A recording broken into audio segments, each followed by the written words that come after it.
Welcome to Scatter Travel TV, where weather is the topic of conversation today. Do you check the weather reports before you leave on a vacation? Do you check them while you're there? Both of those are great things to do. Check the weather before you leave so that you know what to take that would be appropriate for those weather situations.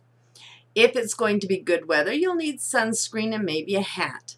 If you are going and it's going to rain, you are going to need some kind of umbrella or rain gear. It's a really good idea if you know that before you get there, because buying those things when you get to your vacation destination and all of a sudden you find out about it and you weren't prepared for it can be very expensive. Something at home like an umbrella that would cost maybe $5 or $6 there might cost you $20 because they know you need it for rain and that you didn't bring it. So check the weather reports. Now again, check the weather reports when you are at your vacation destination daily. Sudden storms can come up, especially if you're in a beach location or tropical area. Then you can arrange your schedule so as to do activities that would be better indoors during bad weather and be able to do your outdoor activities when the weather is better. If you notice that the weather's going to be bad, be sure you check and see if it's something that you need to stay in certain areas or out of certain areas.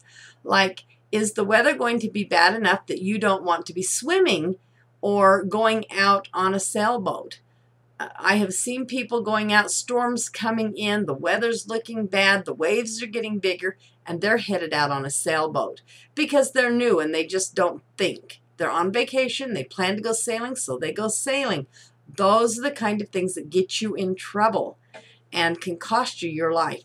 So be careful, be smart about weather and what it means to you.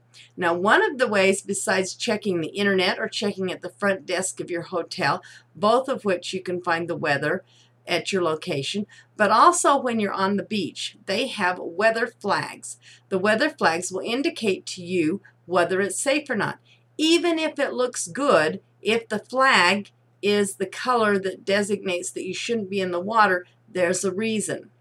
Now, for most places, and you'll want to check at your location to make sure that it's the case where you're staying, your country or your area, that they do the flags in this way. But a red flag or a double red flag will usually mean no swimming. Could be because of weather, could be because of undertow, tides. You know, there's any number of things. There could be things there that could cut you. You might have a high jellyfish day. Whatever the case may be, they know. Go and ask the reason or how long or you know, find out about it if you have any question at all. If it's a yellow flag, just like a yellow light is a stoplight, it means that you need to be cautious. Again, if the yellow flag's out, find out why, so that you know whether it's just a specific area, a specific instance, or just, you know, what the cause is, so that you can be prepared to still have fun and not get in trouble. If it's a green flag, that usually means go. Go means it's generally good to you be able to go in the water and do it. Now, if it is a purple or a blue flag, those are usually designated that there are dangers in the water, dangerous wildlife or aquatic life. So, you know, you might end up with jellyfish or sharks or whatever, but if those signs are out, don't go in the water. You just have to be smart.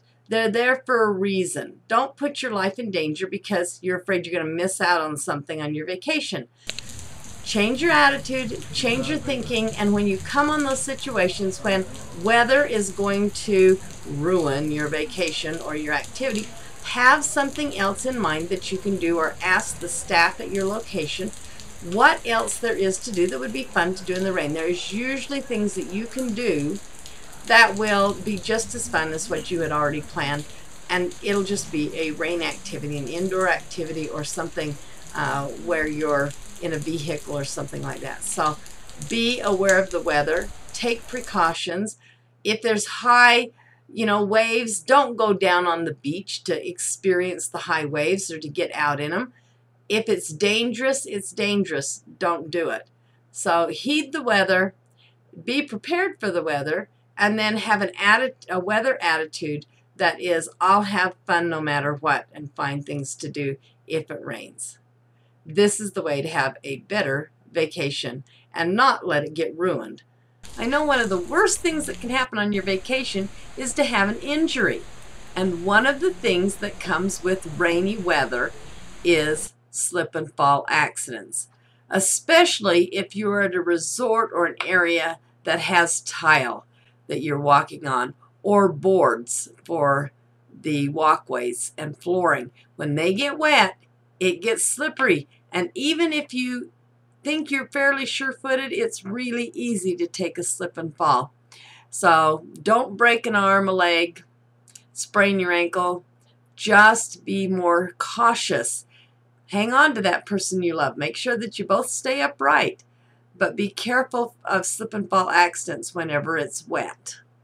Join us at www.scattertravel.tv for more shows, travel destinations, cooking demonstrations, couple travel tips, travel gear. Come and join us. Come see what we have for you there so that we can help make your vacation more fun, less stressful, and memories that you'll want to keep for a lifetime.